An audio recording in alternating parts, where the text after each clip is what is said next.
Join me as I explore the exciting world of model railways with behind-the-scenes features, step-by-step tutorials, interviews, videos, reviews and much, much more. I'm Dawn Quest and I love building model railways. Coming up, a trip to the world's biggest and undoubtedly most exciting model railway, plus Grumpy's latest crush. It's not me. And I get to meet the world's busiest model train experts and find out all the secrets of the trade, including just what do they use to clean those 16,000 meters of track. Local rubber and... The answer will surprise you. All will be revealed in this episode of Model Railway Quest. So I'm here at St Pancras, about to board Eurostar for Brussels, en route to Hamburg for Miniatur Wunderland. Not sure why I did it, but I left Grumpy in charge of travel arrangements. And of course, he's booked us in at stupid o'clock. So Grumpy, why did you do that? Because Eurostar only costs £69 first class this time in the morning. Oh, we're going first class? Well, I am. I bet this wouldn't happen to City Holloway. Leave City out of this. After some, shall we say, negotiations, I managed to get Grumpy to upgrade me to first class after all. And as we left the UK, it was time to get to work. So I'm on the Eurostar to Brussels. From Brussels, I'm going to get the Intercity Express or ICE train to Hamburg. Looking forward to that. But in the meantime, I'm going to do a bit of research into Miniatur Wunderland. So if you'll excuse me, I'm just going to have a look. Oh. Have you been on my laptop? No. Suddenly, the idea of sitting next to Grumpy for 2 hours didn't seem like such a good idea. From Brussels, it's a 6-hour journey to Hamburg with a 1-hour stopover in Cologne. But finally, we made it. Time for a good night's sleep before Miniatur Wunderland the next day. Miniatur Wunderland is located in the historic Speicherstadt area of Hamburg. It's a 10-minute bus ride from Hamburg station. Take the number 2 line to the Kaiserkai stop, and then it's a 5-minute walk from there. Here I am at Miniatur Wunderland in Hamburg. I've been waiting for this trip, so excited to get inside. I've got some great interviews lined up, plus all those fantastic layouts to see. Let's go inside and have a look.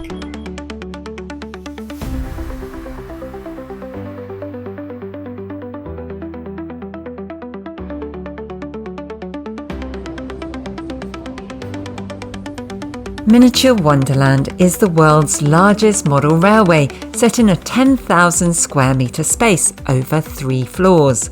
The layout takes up nearly 1,700 square metres of space, with over 1,600 kilometres of track, 1,200 trains and 292,000 tiny people. And speaking of people, it attracts around 1 million visitors every year. And this year, 2024, one of the very first layouts those 1 million people will see as soon as they enter is this, Monaco and Monte Carlo, opened just recently in April. 11 years in the making, Monte Carlo is the newest layout on the block, capturing that certain je ne sais quoi of the beautiful and swanky spot on the coast of the south of France. It's perfect down to the roar of Formula One racing cars, or even just the slight hum when they're racing the electric-only versions. The Miniatur Wunderland team used the Haupt array to make the Formula One cars work, consisting of electronic circuit boards divided into tens of thousands of small pixels, each less than a millimetre apart. A travelling magnetic field causes the Haupt array, installed on the underside of the tiny racing car, to move around the track. Monte Carlo is of course nestled in the tiny Principality of Monaco, and here you'll see everything reproduced in breathtaking detail.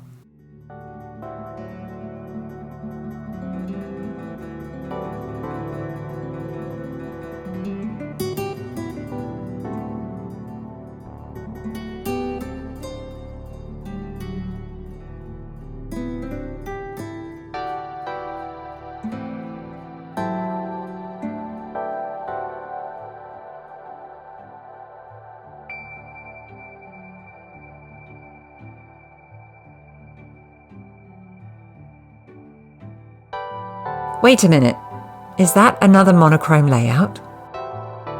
Indeed, this scene captures the wedding of Grace Kelly to Prince Rainier back in April 1956.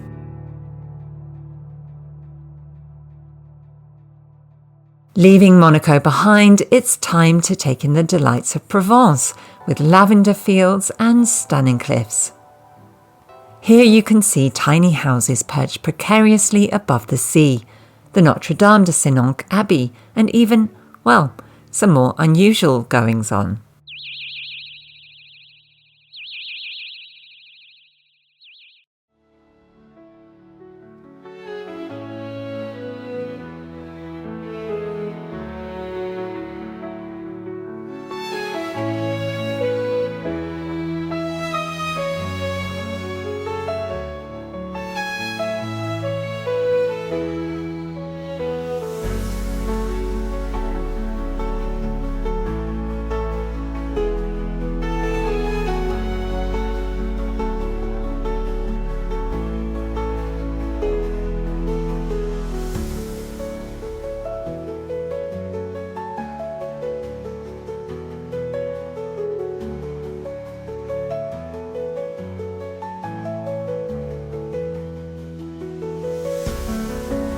With so much to see at Miniatur Wonderland, as well as paying attention to the layouts, be sure to look up and down. Every inch of space seems to be buzzing with pretty much miniature everything. Oi! Next stop, Italy, and from the beautiful canals of Venice to the bustle of Rome, ancient history to the modern day, it's La Dolce Vita on a tiny scale.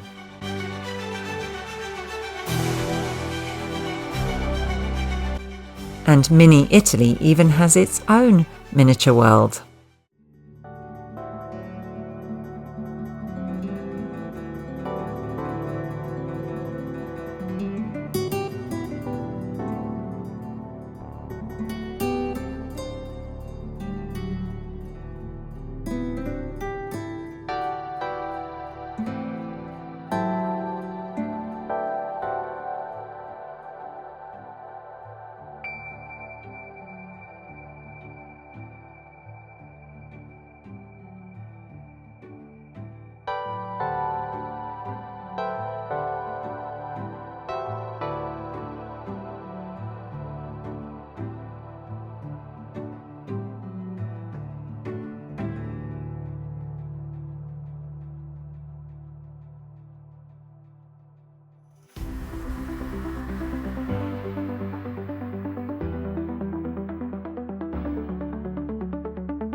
One of the most impressive layouts here is Switzerland. Stretching across more than 6 meters on 2 stories, it boasts some simply stunning landscaping, which can be enjoyed from all angles. Oh, hello. 4 tons of plaster and 15 tons of steel were used in the construction of Switzerland, well, this version. A 100-metre square gap in the ceiling allows visitors to walk through the mining tunnel of the 5,982mm high Matterhorn and look down from the mountaintop to the miniature landscape below. Switzerland even has its own open-air concert with more than 20,000 tiny hand-glued people and, of course, a waiting line for the loos. There's even a chocolate factory and, perhaps not so glamorous, a biogas plant.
Visitors to Miniatur Wonderland come from all over the world, from Costa Rica, Barbados, even the Vatican City. Nearly 250,000 do what I did and make the trip from the UK, though perhaps not via Brussels. But what do we have here? Tonga.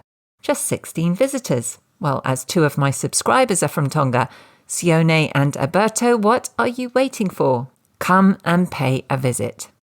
Currently, no visitors from Mars. Are you sure about that? As well as the 292,000 tiny people and 1 million visitors, Miniatur Wonderland also is home to 400 employees. From the oldest, Wolfgang has been working here since Miniatur Wonderland opened in 2001, to the youngest, Julius is just 16 and is here on work experience. Who wouldn't want to come to work to play trains all day? I really love the diversity of it. So it's not only repairing or not only getting the dust out of it. It's more likely to have a special look at what is wrong with it. Why isn't it working? Or how can we fix it to run better? And I really love just finding those little things that might be wrong with it and seeing the change I can do with my job.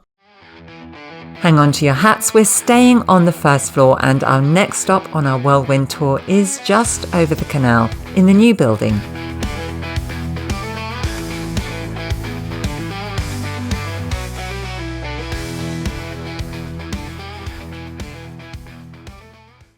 This is Rio de Janeiro, packing loads into its 46 square metres.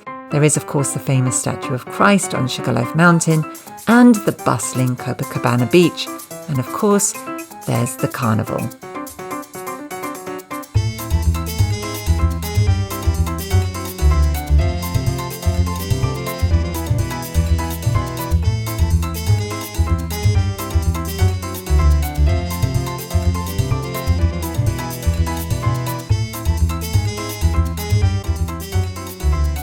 This section of Miniatur Wonderland took 4 years to build and was actually built thousands of miles away in a suburb of the Argentine capital Buenos Aires by the Martinez family of model makers.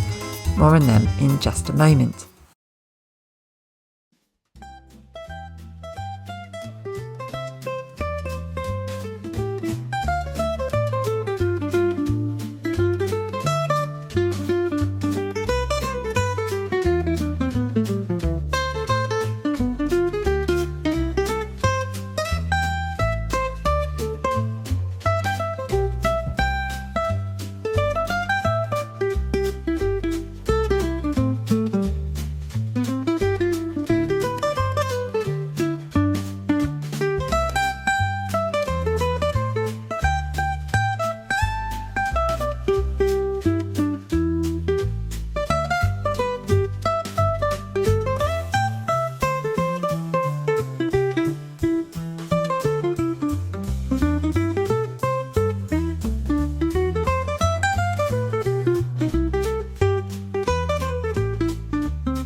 One of the most magical things about this place is that it runs on a cycle of day and night. Every 15 minutes, the overhead lights dim and nearly 400,000 LED lights start to twinkle. That's when Miniatur Wonderland really does become very special.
As you walk around Miniatur Wonderland, you get small glimpses of what the team are working on next, including the next big project coming down the line in 2025, the Atacama Desert and the Amazon rainforest.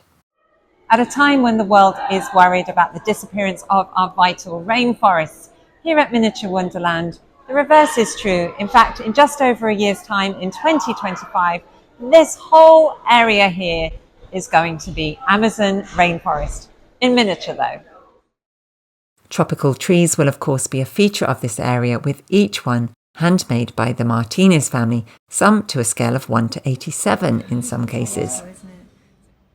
Miniatur Wonderland's Niklas Weissleder took me behind the scenes to show me some of the working details of the Atacama project. This experiment is using paper to simulate rock faces. Time for a pit stop now. If you're planning on coming to see Miniatur Wonderland, give yourself at the very least 3 hours. But if you really want to enjoy it, make a whole day of it and allow yourself time to stop for lunch. Currywurst, anyone?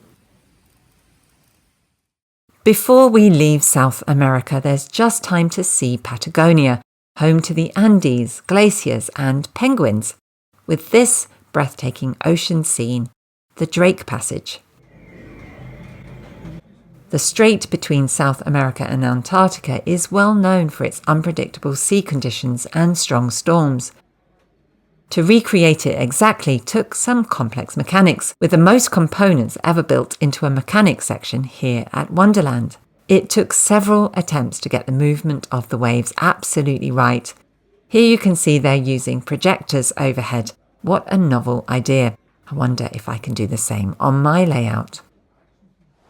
Once you make it through the Drake Passage, you're in Antarctica, where you'll find the odd penguin or two, well, 2,000 at last count. And also Ernest Shackleton's expedition ship, Endurance, a reminder of his attempt to cross the South Pole. A lot of thought had to go into building Patagonia, especially the narrow gauge railway La Trojita. In the original, the tracks have a track gauge of 750mm, which corresponds to only 9mm in 1/87 scale. Finding locos and wagons at this scale was pretty difficult, so all of them had to be built and painted by hand.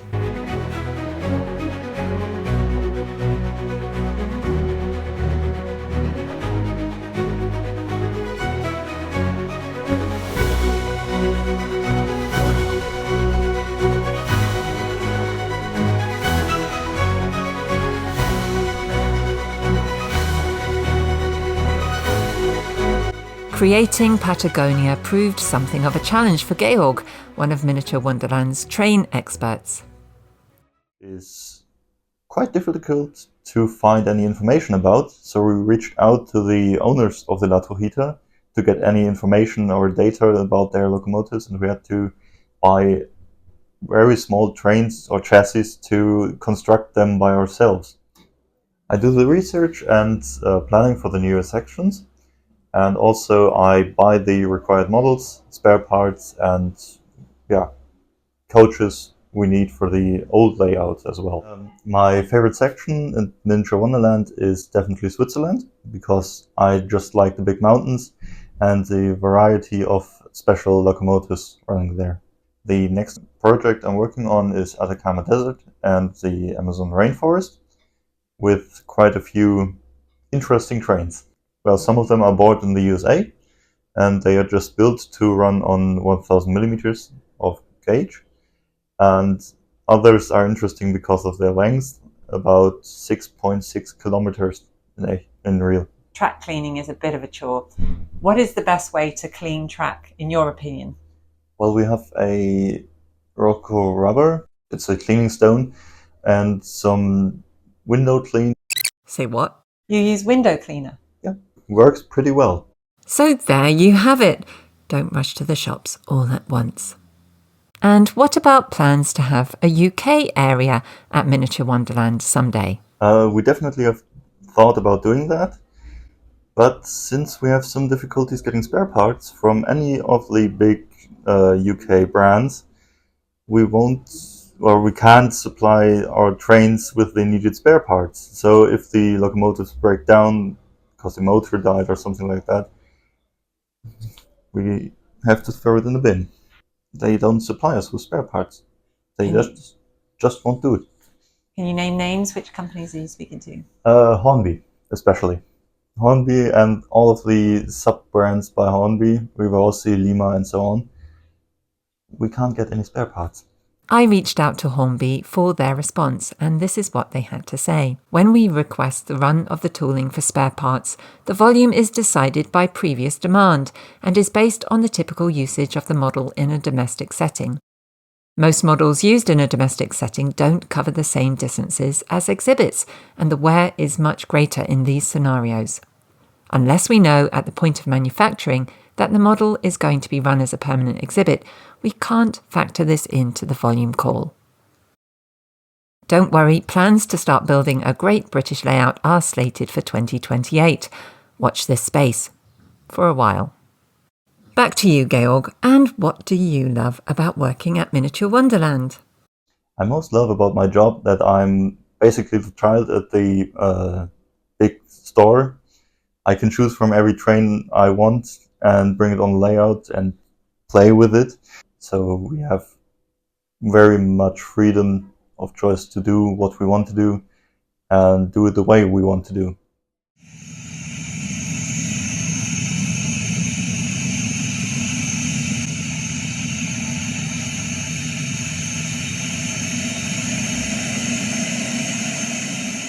One of the most fascinating and mesmerising layouts at Miniatur Wunderland is Nottingham Airport.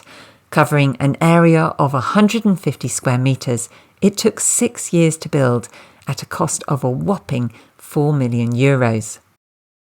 If you want to know even more numbers, well, the airport took 150,000 hours of work, 40,000 LED bulbs, 100 kilometres of electric wiring, 15,000 miniature figures, 1,000 metres of railway track and more than 50,000 lines of code. In order to simulate around 250 takeoffs and landings per day, Miniatur Wunderland tested lots of different systems and in the end settled on a catapult that allows the fleet of 47 aircraft to glide through the air. Once you've bagged a prime spot by the runway, you can stand and watch planes come in and leave to your heart's content.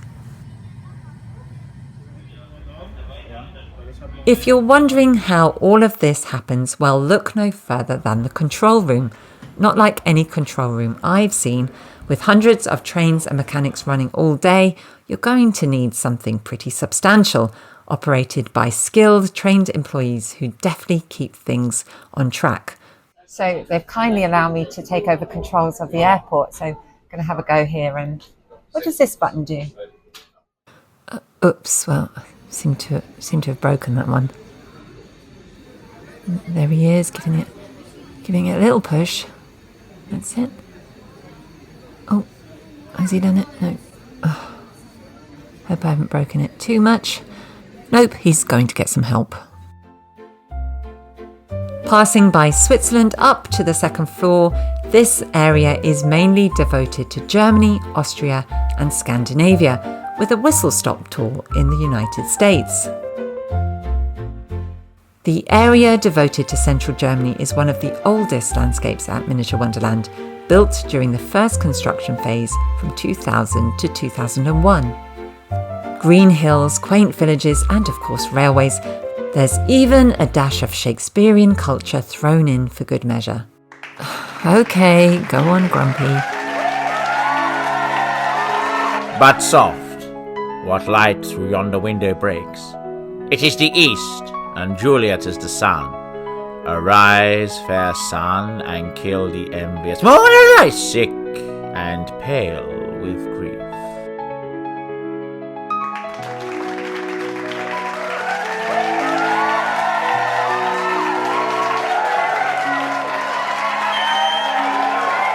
If that isn't enough to turn your tummy, well, how about the exhilarating rides on the fun fair? Perhaps not such a good idea so close to lunch.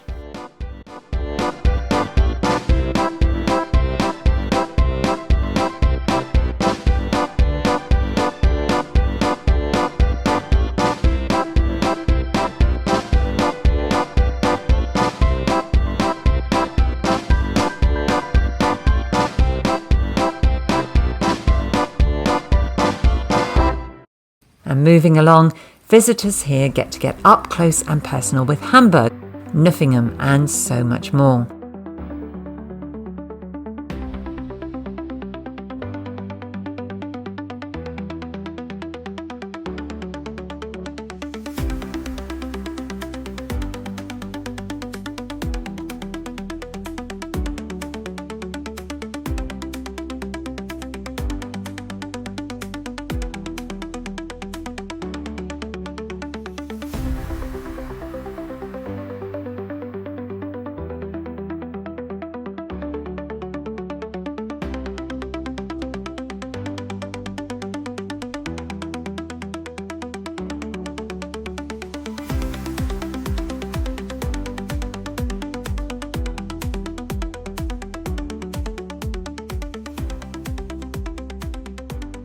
With just enough time to see the Christmas village in the United States.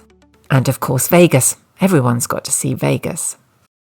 One thing's for sure, you'll do a lot of walking at Miniatur Wonderland, so do make sure you're wearing comfortable shoes.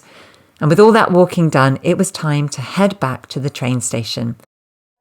Travelling around the world is hungry work, so I thought I'd tuck into some local fare here in first class on the train. Or am I? Fooled you, still here. And there's just enough time to swing by the shop. But if I was hoping to pick up some Faller or some Mechlin to replicate what I'd seen at Miniatur Wonderland, or even just some track or some kits, much like you see at Hornby's Wonderworks, well, I was going to be disappointed. There's quite an unusual selection of merchandise here. Dawn. Nope. Grumpy, you're looking for Siddy, aren't you? No. Definitely book yourself a ticket to Miniatur Wonderland. You'll leave feeling inspired and uplifted, and it's an experience you'll never forget. Even after an entire day of filming, it's just impossible to capture the whole experience of Miniatur Wonderland in just one video. So definitely we will be back for another visit. But next time I travel with Grumpy, I'll fly.